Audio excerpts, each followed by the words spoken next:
आज हम इस वीडियो में करेंगे क्लास 8th हिंदी मंजरी बुक का पाठ 14 कर्मवीर। यह एक गीत है और इसके रचयिता हैं अयोध्या सिंह उपाध्याय जी।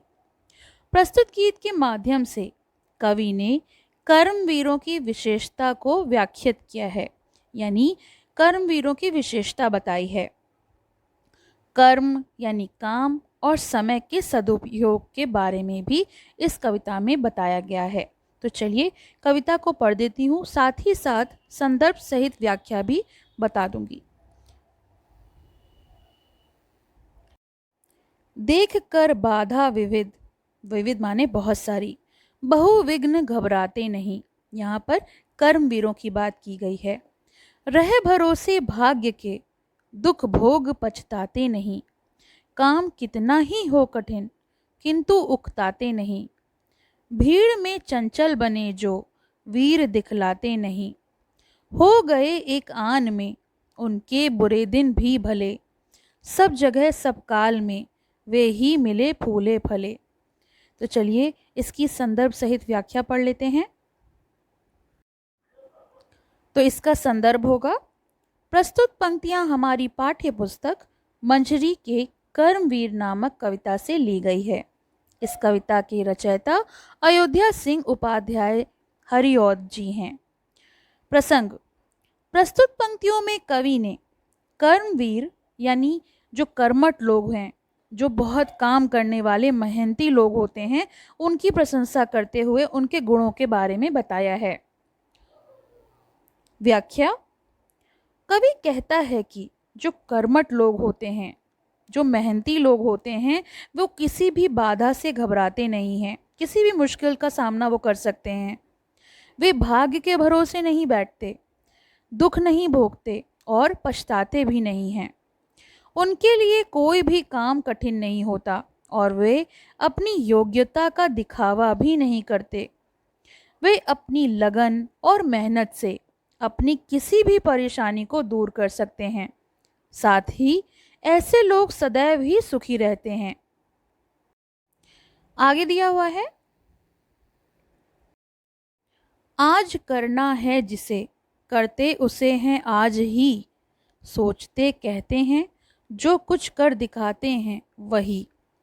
मानते जो भी हैं, सुनते हैं सदा सबकी कही। जो मदद करते हैं अपनी इस जगत में आप ही। भूल कर वे दूसरों का मुंह कभी तकते नहीं। कौन ऐसा काम है वे कर जिसे सकते नहीं। तो चलिए इसकी भी व्याख्या पढ़ लेते हैं। इन पंक्तियों का भी संदर्भ और प्रसंग पूर्वता ही है। व्याख्या पढ़ लेते हैं। कवि कहता है कि ऐसे लोग किसी भी काम को कल के लिए नहीं छोड़ते। ये नहीं कहते कि अरे आज रहने दो, कल कर लेंगे। और जो एक बार सोच लेते हैं उसको करके ही दम लेते हैं, यानी जब तक वो काम खत्म नहीं हो जाता है तब तक उसे करते हैं। ऐसे लोग कभी अहंकार नहीं करते, कभी घमंड नहीं करते और सबकी सलाह को सुनते हैं। ऐसे लोग किसी भी काम के लिए कभी दूसरों का मुंह नहीं ताकते कि कोई उनकी मदद के लिए आगे आए तब करेंगे। और ऐसा कोई काम नहीं है जिसे कर्मठ व्यक्ति नहीं कर सकता, यानी जो मेहनती है उसके लिए सब काम आसान होते हैं क्योंकि वो मेहनत करता है, लगन रखता है। तीसरा दिया हुआ है, जो कभी अपने समय को यों बिताते हैं नहीं। काम करने की जगह बातें बनाते हैं नहीं। आजकल करते हुए जो दिन गवाते हैं नहीं। यत्न करने से कभी जो जी चुराते हैं नहीं। बात है वह कौन जो होती नहीं उनके लिए। वे नमूना आप बन जाते हैं औरों के लिए। तो चलिए इसकी भी व्याख्या पढ़ लेते हैं। इन पंक्तियों का भी संदर्भ और प्रसंग पूर्वता है और चलिए इसकी व्याख्या पढ़ लेते हैं। इन पंक्तियों में कवि कहते हैं कि ऐसे लोग अपना समय व्यर्थ बातों में नहीं गंवाते, कि ऐसा नहीं है कि बातें बनाते हों या बातें करते करते अपना समय को व्यतीत करते हों, तो वो व्यर्थ समय नहीं गंवाते बातें करने में। किसी काम को कल पर नहीं छोड़ते हैं, उसको तुरंत करते हैं तथा परिश्रम करने से कभी जी नहीं चुराते। जी चुराना यानी मन चुराना। अर्थात उनके लिए कोई भी काम कठिन नहीं होता। वो हमेशा काम को करने के लिए तत्पर तैयार रहते हैं और हर काम को करने के लिए जब वो तैयार रहते हैं तो उनके लिए वो काम कठिन नहीं रह जाता। ऐसे लोग अपनी कार्य कुशलता के दम पर दूसरों के लिए उदाहरण बन जाते हैं और इसीलिए उनकी मिसालें दी जाती हैं। व्योम को छूते हुए दुर्गम पहाड़ों के शिखर, व्योम यानी आकाश, वे घने जंगल जहाँ रहता है तम आठों पहर, तम माने अंधेरा, गरजते जलराशि की उठती हुई ऊंची लहर, आग की भयदायिनी फैली दिशाओं में लवर, ये कंपा सकती कभी जिसके कलेजे को नहीं, भूल कर भी वह नहीं नाकाम रहता है कहीं। तो पूरी कविता में कवि ने कर्मवीरों के बारे में, उनकी विशेषताओं के बारे में बताया है। तो चलिए इन अंतिम पंक्तियों की व्याख्या भी पढ़ लेते हैं।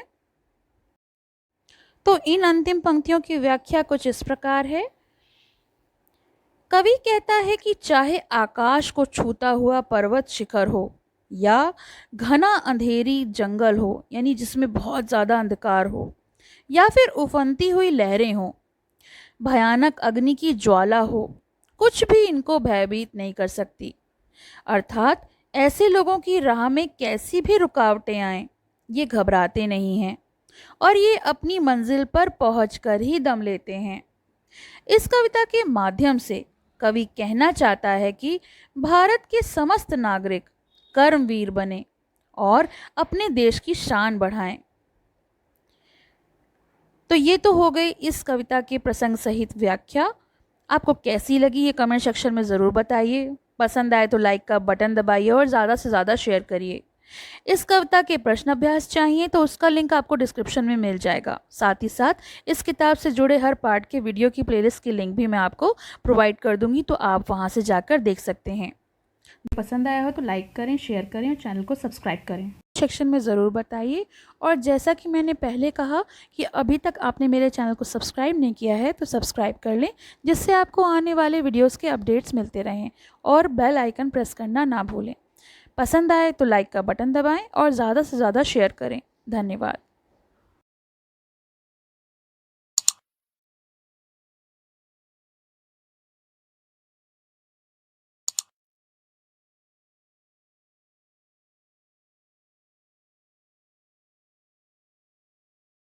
पसंद आया हो तो लाइक करें, शेयर करें और चैनल को सब्सक्राइब करें।